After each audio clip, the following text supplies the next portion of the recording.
మానవుడు అన్నింటినీ తెలుసుకుంటున్నాడు.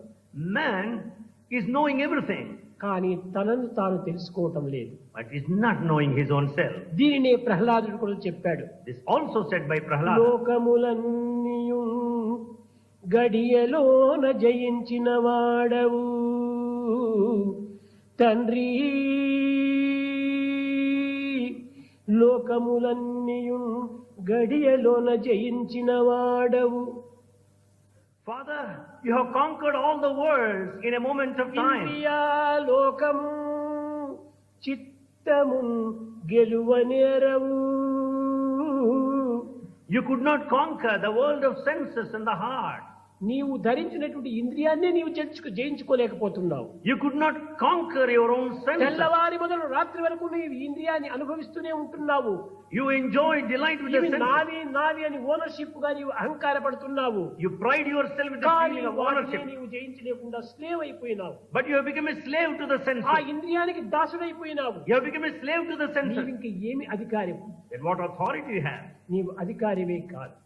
You are no authority. భౌతికమైన లౌకికమైన ఈ ఇంద్రియాలనే నీవు జయించలేనటువంటి వాడు, the one who cannot conquer the physical world. అంతరింద్రియములను నీవు ఏ రీతిగా సాధించావు? How can you accomplish other things? లోని శత్రువులకు లొంగిపోయిన వాడు బయట రిపుల net పట్టగలడు. The one who submits himself to the inner enemies, how do you expect him to catch out? ఇంక వీడు బయట శత్రువులు ఎట్లా తెచ్చుకుంటాడు? He is caught by the inner enemies, how do you expect him to conquer outer enemies? అసాధ్యము, Impossible. కనుకనే So నీవు ఈ భౌతికమైన లౌకికమైన విషయాలను సాధ్యమైనంత వరకును అదుపులో నుంచుకొని సరైన మార్గములో ప్రవేశపెట్టు. therefore, to the extent possible, have a control on the physical worldly ఈ things. విధమైనటువంటి అదుపులో పెట్టుకోలేకపోవటం చేతనే అనేక దుఃఖములకు, విచారములకు, కష్టములకు గురి అవుతున్నాడు మానవుడు. Man suffers, grieves because he is not able to have a ఈ control. కష్టములు దేని వల్ల వస్తున్నాయి? How does he face all ఈ దుఃఖములు misery? దేని వల్ల సభిస్తున్నాయి? How does he suffer? విచారమే చేసుకోవటం లేదు. He doesn't inquire. ఏదో నా కర్మ నా ప్రాప్తి అని అంతతోనే వారు ముగించుకుంటున్నాడు. He just thinks it is an act of ఇది destiny. కానే కాదు. Certainly not. మానవ ప్రయత్నం చేత సాధించలేనటువంటిది లేనే లేదు. There is nothing that you cannot achieve with a human effort. గాలినైనా కట్టగట్టి హస్తంలో పెట్టుకోవచ్చును. You can bundle the air and catch hold in palm. ఆకాశంనైనా ముక్కలు ముక్కలుగా చేసేసేసి పారవేయవచ్చును. The entire sky can be broken into pieces and thrown out. సముద్రాన్ని ఒక్కతూరి glass నీళ్లు వలె త్రాగవచ్చు. The entire ocean can be drunk in a tumbler glass. అగ్ని కూడాను అరచేతిలో పట్టవచ్చు. The fire also can be caught on palm.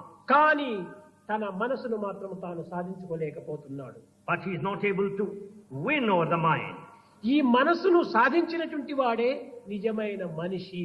The one who has got a control over the mind is Manishi మనసును man. సాధించక నేను మనిషి మనిషి అని చెప్పుకోవటం కేవలం ఆకార మనిషే కానీ అసలైన మనిషి కాదు. నీవు Without having a control over the mind, he is just a man by form, but not act in reality. కనుకనే చాలా మంది చెప్తుంటారు So many say, మానిసి. Manishi. ఇది తిప్పి తలితే cinema. If you read in the reverse order, cinema మనిషిగా తయారైపోతున్నావు నువ్వు. he has become a Manishi human being of నిజమైన మనిషిగా cinema. తయారు కావటం లేదు. He is not a true man. కనుకనే So, నిజమైన మనిషిగా మనం తయారు కావాలి. we should be true human beings. నిజమైన మనిషి మనసుతో కూడినటువంటి వాడు, ఆ మనసును అదుపులో ఉంచుకున్నవాడు కావాలి. The true human being is the one with mind, with a control. కనుక వైశేషికమైనటువంటిది This Vaiseshika, ప్రకృతి యొక్క సృష్టి యొక్క రహస్యాన్ని అంతా కూడాను చక్కగా విపులంగా విప్పి చెప్పుతూ వచ్చింది. the secrets, mysteries of nature are explained clearly in detail. అణువు యొక్క మయమే ఈ ప్రపంచము. The entire world is full of atoms. అఖండమంతా అణువులోనే ఉంటుండాలి. The entire infinity is present in atoms. విత్తనంలోనే ఉంటుండాలి పెద్ద వృక్షము. The big tree is in a small seed. కానీ విత్తనంలో వృక్షం మనకు కనిపించదు. But you don't see this tree in a వృక్షములో seed. ఏ భాగములంతా ఉన్నాయో, As the parts in a seed, A in a tree, కొమ్మలు, ఏ రొమ్మలు, ఏ ఆకులు, ఏ పువ్వులు, ఏ కాయలు, ఏ ఫలములంతా ఉన్నాయి, అవన్నీ విత్తనంలోనే ఉంటున్నాయి. the branches, the flowers and the fruits all come out of the seed. ఈ విత్తనంలోనే లేకుండా వృక్షంలో ఎట్లా వస్తాయి? When they are not present in the seed, how do you get them in a కనుకనే tree? బీజం మాం సర్వభూతానాం. So God said, I am the బీజం seed. నుంచి ఈ విశ్వం అనే వృక్షము ఆవిర్భవించింది. Out of the seed, the entire universe tree has come. కనుకనే అణువునందే ఉంటున్నది ఘనమైనటువంటి దివ్య శక్తి. Therefore, the divine power is ఈ present in atom. ఘనమునందే ఉంటున్నది అణువైన శక్తి. In this macrocosm is the present the power of ఇంత the పెద్ద microcosm. వృక్షమునందే ఒక చిన్న విత్తనం ఉంటుండాలి. And in the entire tree is present, the small seed again. ఇలాంటి పవిత్రమైనటువంటి యొక్క సత్యమైన నిత్యమైనటువంటి సూక్తులను ప్రబోధిస్తూ వచ్చాయి ఈ యొక్క షడ్దర్శనములు. Shaddarshanas taught the sacred, eternal, permanent truths. న్యాయము మానవునికి ప్రాణం. The Nyaya, the main basis is life. Life. న్యాయము మానవుని యొక్క లైఫ్ గా ప్రాణంగా నిరూపిస్తూ వచ్చింది.